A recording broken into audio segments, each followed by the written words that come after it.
രാവിലെ big Boss season 6 കാണാൻ തുടങ്ങിയ നീ? Bigg Boss season 6 first day തൊട്ട് കാണാൻ തുടങ്ങി. അതില് എങ്ങനെയുണ്ട് contestants? Bigg Boss season 6 super അല്ലേ? അതെ, അങ്ങനെ പറയാ. രതീഷ് ചേട്ടന്റെ സീസൺ അല്ലടാ. രതീഷ് ചേട്ടൻ ഇന്ന് പോകുന്നാണ് പറയുന്നത്. രതീഷ് ചേട്ടൻ പോയാ തീർന്നു. അതായത് അസരീരി ബിഗ് ബോസ് ഉണ്ട് അതിനകത്ത്. ബിഗ് ബോസ് പക്ഷെ രതീഷ് അത്ര വലിയ ഇതായിട്ട് എനിക്ക് തോന്നുന്നില്ല. എടാ ആര് പറഞ്ഞ ഇത് സർക്കാസ്റ്റിക് ആയിട്ട് ഞാൻ പറഞ്ഞതാണ്. കാരണം വെച്ചാൽ വെറുതെ വന്ന് ആദ്യം മുതലേ ഒച്ചപ്പാടാക്കി. രതീഷ് മാത്രല്ല ഈ സീസണില് ഇതുവരെ ഞാൻ കണ്ടതിൽ അങ്ങനെ ഒരു വെർത്ത് കാൻഡിഡേറ്റ് ആയിട്ടൊന്നും എനിക്ക് ഒരാളെ തോന്നിയിട്ടില്ല. ഒരാഴ്ച ആയിട്ടുള്ളൂ, ഒന്നും പറയാനില്ല. ഇത് മെയിൻ ഇഷ്യൂ എന്ന് പറഞ്ഞാൽ ബിഗ് ബോസ് സീസൺ 6ന്റെ പ്രശ്നങ്ങൾ എന്ന് പറഞ്ഞാൽ ബിഗ് ബോസ് അല്ല, ബോക്സ് അല്ല, ബിഗ് ബോസ്. എടാ ഇരട്ടിന്റെ മറവിലിരുന്ന് സംസാരിക്കാൻ ഏത് ബീരുവിനും പറ്റും. വെളിച്ചത്തേക്ക് വന്ന് സംസാരിക്കാൻ പറ്റും. വെളിച്ചത്തേക്ക് വന്ന് സംസാരിക്കുന്നവരെ പറയാൻ പറ്റും. നീ ഇപ്പൊ ഒരു ഫേക്ക് അക്കൗണ്ടാണ്. ഇത് തന്നെയാണ് രതീഷിന്റെ. ഞാനിപ്പോ രതീഷിനെ ഇമിറ്റേറ്റ് ചെയ്ത് ഈ സർക്കാസം മനസ്സിലാവാത്തവരോട് കൂടെയാണ്. ഒരു പ്രശ്നം എന്ന് പറഞ്ഞാൽ 1, 2, 3 തുടർന്ന് വെച്ച കാര്യങ്ങളുടെ ഒരു അതായത് കോപ്പി ഇതിനെ ചെയ്താൽ സക്സസ് ആവാം. പക്ഷെ ഈ മണ്ടന്മാർ ചിന്തിക്കാത്ത ഒരു കാര്യം എന്ന് പറഞ്ഞാൽ എന്താ അറിയാം, ഇത് കണ്ട് ചിലപ്പം സത്യം പറഞ്ഞാൽ മടുക്കും. ഈ ഒരാഴ്ച കൊണ്ട് തന്നെ സത്യം പറഞ്ഞാൽ എനിക്ക് മടുത്തു. എനിക്ക് മടുത്തല്ല, വെറുത്തതല്ല, ഇറിറ്റേഷനും അല്ല. ഞാൻ സാധാരണ ബിഗ് ബോസ് സീസൺ 6 എല്ലാം സീസൺ 5 വരെയെല്ലാം കാണുന്നത് ഞാൻ സാധാരണ ഫോണിലാണ്, ഹോട്ട്സ്റ്റാറിലാണ് ഇത് കാണല്ലേ. അപ്പൊ ഞാനിത് സാധാരണ കാണല് ഹെഡ്സെറ്റ് എല്ലാം വെച്ചിട്ടല്ലേ കാണുക. ഇപ്പൊ ഞാൻ എപ്പോഴും ഈ സീസൺ തുടങ്ങി അന്ന് തൊട്ടിട്ട് ഇവർ ഈ ഒച്ചയും വിളിയും കാരണം ഒരു ചെവി ഫ്രീ ആക്കി ഇടും, ഇതിന്റെ വോളിയം കുറച്ചിട്ടാ കാണല്. അത് സംഭവം എന്ന് വെച്ചാല് ഒച്ചയാക്കിയാലും പ്രശ്നമൊന്നുമില്ല, പക്ഷെ അത് കാര്യമുള്ള കാര്യത്തിനാണ് അതിൽ സീനില്ല. ഈ സീസണിന്റെ ഏറ്റവും വലിയ പ്രത്യേകതയായിട്ട് എനിക്ക് തോന്നിയെന്ന് അറിയാം, ഈ സീസണിലെല്ലാം ഭയങ്കര ഫാസ്റ്റ് ആണ്. വരുന്നു, അടികൂടുന്നു, അതിനിടക്ക് പ്രേമിക്കുന്നു, അതിനിടയ്ക്ക്. അതിന്റെ ഞാൻ മനസ്സിലാക്കിയ സംഭവം ഇവര് നേരത്തെ പ്ലാൻ ചെയ്തിട്ട് വന്ന്, പക്ഷെ ഇവർക്ക് ഇത് ആക്രാന്തമാണ്. അത് ഇവർ ഈ പ്ലാൻ ചെയ്ത് വന്ന സാധനം പെട്ടെന്ന് എക്സിക്യൂട്ട് ചെയ്തിട്ട് ആളാവണമെന്നുള്ള. പക്ഷെ ഇത് ശരിക്കും നോർമലായിട്ട് നാച്ചുറലായിട്ട് വരുവാണെങ്കിൽ അതായത് ഇതിന് മുന്നേ സീസണിലെല്ലാം ഇപ്പൊ ഒരു അടി, ഒരു പ്രേമം, അല്ലെങ്കിൽ ഒരു കോമഡി എല്ലാം ഒരു ഒഴുക്കിൽ അങ്ങ് സംഭവിച്ച കാര്യമാണ്. ഇവിടെ എന്ന് വെച്ച് കഴിഞ്ഞാല് വരുന്നു, ഇന്ന് ഫസ്റ്റ് ദിവസം, ഇന്ന് ആദ്യം അടി ഉണ്ടാക്കുന്നവൾ രക്ഷപ്പെട്ടു. അതായത് അടി ഉണ്ടാക്കിയ ബിഗ് ബോസ്. അതിന് ഉദാഹരണം ഞാൻ പറയട്ടെ, രതീഷ് ആദ്യം വന്നപ്പോ തന്നെ നമ്മൾ നേരത്തെ പറഞ്ഞ സംഭവം തന്നെയാണ്, ആ ജാൻമണി സിഗരറ്റ് വലിച്ച കേസ് രതീഷ് കണ്ടിട്ട് പോലും ഇല്ല. അപ്പൊ ഇതൊരു കേട്ടപ്പോ തന്നെ ഇവനെന്താ പ്രഷർ കയറി, ഇതിപ്പം ഇതൊരു കണ്ടന്റിനുള്ള സാധനമാണെന്ന് പറഞ്ഞിട്ട് ഓടിപ്പോയിട്ട് ഒരു കാര്യം ലാലേട്ടൻ പറഞ്ഞ പോലെയാണ് സംഭവം. അല്ല, ആ കണ്ടന്റ് പോട്ടെ, ഇത് വന്നപ്പം തൊട്ട് രതീഷ് വന്നത് തന്നെ ആ ഒരു ഇതിലാണ്. രതീഷ് എന്ന് പറയുന്നത് ഒരു mixture of Robin, Rajith Kumar, അതിനൊരു മിക്സ് പാറ്റേൺ. അതായത് അഭിനയിക്കും കൂടി പ്ലസ് ആക്ടിങ്. അതായത് ഇവൻ എന്ത് ചെയ്യുന്നു, ഒറ്റപ്പെടൽ അതാടെയുണ്ട്, ഒറ്റപ്പെടാൻ വേണ്ടിട്ട് ഒച്ചപ്പാടാക്കുന്നു. ഏത് സീസണിലും വെച്ചിട്ട് കറക്റ്റ് ടൈമിങ്ങിൽ ബിഗ് ബോസ് ഒരു കാര്യം പറഞ്ഞത് ഈ സീസണിലാണെന്നാണ് എനിക്ക് തോന്നിയത്. അറിയോ കാര്യം? മറ്റേ കാര്യമല്ലേ, രതീഷ് നിങ്ങളുടെ നാടകം ഇവിടെ വെച്ച് വേണ്ട, ഇത് കൺഫെഷൻ റൂമാണ്. അല്ല, അപ്പൊ തന്നെ അവൻ മറുപടി മനസ്സിലായല്ലേ. അല്ല, സംഭവം ഭയങ്കര ഓവറാട്ടോ ചങ്ങായി. ആ ചങ്ങായി മാത്രല്ല, മൊത്തത്തിൽ ഇപ്രാവശ്യം എല്ലാരും അതേപോലെ തന്നെ. സിജോ എന്തെങ്കിലും ഇത് രതീഷിന്റെ വേറെ ടൈപ്പ് ആട്ടാ സിജോ. കാരണം വെച്ചാല് എവിടെങ്കിലും ഒരു ഒച്ച കേട്ടാല് ഓടി വന്നിട്ട് അതിന്റെ വാല് പിടിക്കും. പക്ഷെ സിജോ ആ കൂട്ടത്തിൽ കുറച്ചെങ്കിലും സംസാരിച്ച് നിൽക്കാനുള്ള ഒരു കഴിവുള്ള സിജോക്കാണ്. സിജോ അടിപൊളി എന്നല്ല ഞാൻ പറയുന്നത്, സംസാരിക്കാനുള്ള ഒരു കഴിവ് സിജോക്കുന്നില്ല. ഒന്നാമത്തെ കാര്യം അതാണ്, അലറുന്നില്ല. പക്ഷെ ഒരു കാര്യം ശ്രദ്ധിച്ചോ, അവനൊരു കാര്യം പറഞ്ഞാൽ അത് തന്നെ പറഞ്ഞോണ്ടിരിക്കും. പറ നീ പറ, അല്ല നീ അതാ അങ്ങനെ പറഞ്ഞോണ്ടിരിക്കലാണ്. അതൊരു വെറുപ്പീരാണ് നമ്മൾ. വേറൊന്നും പറയാനില്ലാത്തപ്പോ പറയാൻ സംഭവില്ലേ.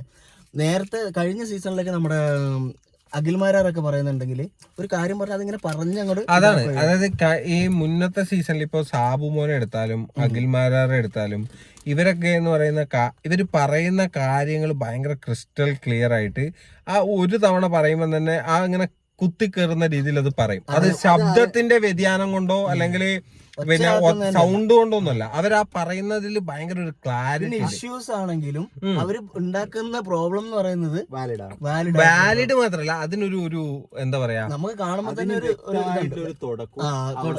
അവസാനം. അത് മാത്രല്ല, അത് കേൾക്കുന്നവർക്ക് ഇതൊരു പ്രശ്നമാണെന്ന് തോന്നും. ഇവിടെ ഇന്ന് ഈ ഒരാഴ്ച ഈ ബിഗ് ബോസ് സീസൺ 6 സംഭവിച്ച ഒരു പ്രശ്നം പോലും കേൾക്കുമ്പം ഇതൊരു പ്രശ്നമാണെന്ന് തോന്നുന്ന ഒരു പ്രശ്നം ഉണ്ടായിട്ടില്ല.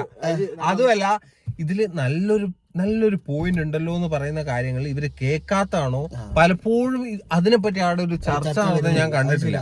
ജിൻഡോ കഴിഞ്ഞ ദിവസം അടിയാക്കിയത് എന്തിനാണ്? ചായക്ക്. എന്റെ മോനെ, അല്ല ചായരല്ല, ആ വീഡിയോ കണ്ടത് ഞങ്ങള്. എന്റെ മോനെ, ഇന്ന് ഗോകു കാണിച്ചെന്ന വീഡിയോ ഓർമ്മയില്ല ഗോകു?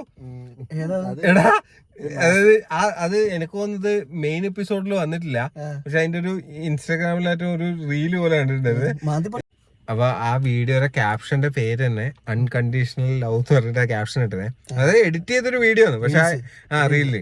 പക്ഷെ അതിന്റെ സംഭവം എന്തെങ്കിലും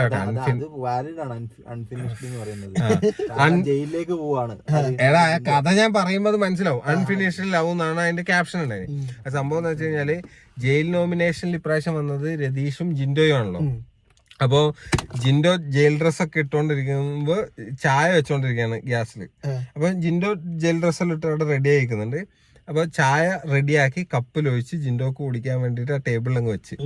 അപ്പൊ ബിഗ് ബോസ് അനൗൺസ് ചെയ്ത് ജയിൽ പോവാനുള്ളവരൊക്കെ റെഡിയായി നിൽക്കുക, ജയിലിൽ കൊണ്ട് അടക്കുക ക്യാപ്റ്റൻ എന്ന് പറഞ്ഞിട്ട് അനൗൺസ് ചെയ്ത്. അപ്പൊ ജിൻഡോ ഇങ്ങനെ ക്ലാസ് എടുക്കാൻ പോകുമ്പോ മറ്റേ ഗബ്രി അല്ല, വിഷ്ണു, അതായത് ക്യാപ്റ്റന്റെ പേരെന്താ, അർജുൻ. അർജുൻ ചായ കുടിക്കണ്ടതല്ല, അർജുൻ ആ കൈയങ്ങ് പിടിക്കും. ആ കൈയങ്ങ് പിടിച്ചിട്ട് ബാ ചായ ഒന്നും കുടിക്കാൻ പറ്റില്ല പറഞ്ഞു കൊണ്ടു. അപ്പൊ ഈ ജിൻഡോയുടെ ഒരു നോട്ടുണ്ട് ആ ചായയിലേക്ക്. എന്റെ പോലെ ഹൃദയഭേദകമായ നോട്ടായിരുന്നത്. അത് എഡിറ്റ് ചെയ്ത് കിട്ടില്ല. സത്യം പറയാം, ജിൻഡോനെ കുറിച്ച് എനിക്ക് പറയാനുള്ളത് ബാഹുബലിന്റെ ശരീരവും ടിൻഡുമോന്റെ മനസ്സ്. പക്ഷെ എനിക്ക് വേറെ അല്ല, അത് ഞാൻ പൂർത്തിയാക്കട്ടെ. എടാ, എന്നിട്ട് ഈ ചായ ഇവനിങ്ങനെ വിളിച്ചോണ്ട് പോകുന്നുണ്ടല്ലോ. അപ്പൊ ജിൻഡു ആ ചായ തന്നെ നോക്കിയിട്ട് ഇങ്ങനെ പോയിന്റെ പോലെ സങ്കടം അവിടെ അത് കാണുമ്പോ സങ്കടം കാണുമ്പോ. അത് പക്ഷെ മെയിൻ എപ്പിസോഡിൽ വന്നിട്ടില്ല. പക്ഷെ കിടിലൊരു സീനായിരുന്നു. ജിൻഡോ ശരിക്കും ഉണ്ടല്ലോ, അവനെ നോമിനേറ്റ് ചെയ്തില്ലേ, അപ്പൊ മുതൽ അവൻ ആകെ വിഷമായി പോയി. കാരണം ഓന് നോമിനേറ്റ് ആയതിലല്ല വിഷമം, ഓന് എത്ര ആളാ നോമിനേറ്റ് ചെയ്ത്. ആ നമ്പർ ഓഫ് നോമിനേഷൻ കണ്ടപ്പോഴാണ് അവനൊന്ന് ഉണർന്നത്. ശരിക്കും പറഞ്ഞാൽ അന്നാണ് ചായന്റെ പ്രശ്നം ആദ്യമായിട്ട് എടുത്തിട്ടത്. ആരാ ഇവിടെ ചായ വെച്ചത്? ചായ ഇതിന്റെ വേറൊരു കോമഡി അതല്ല, ജയിലിൽ കിടന്ന് പിന്നെ ജിൻഡോയും രതീഷും ടീമായല്ല.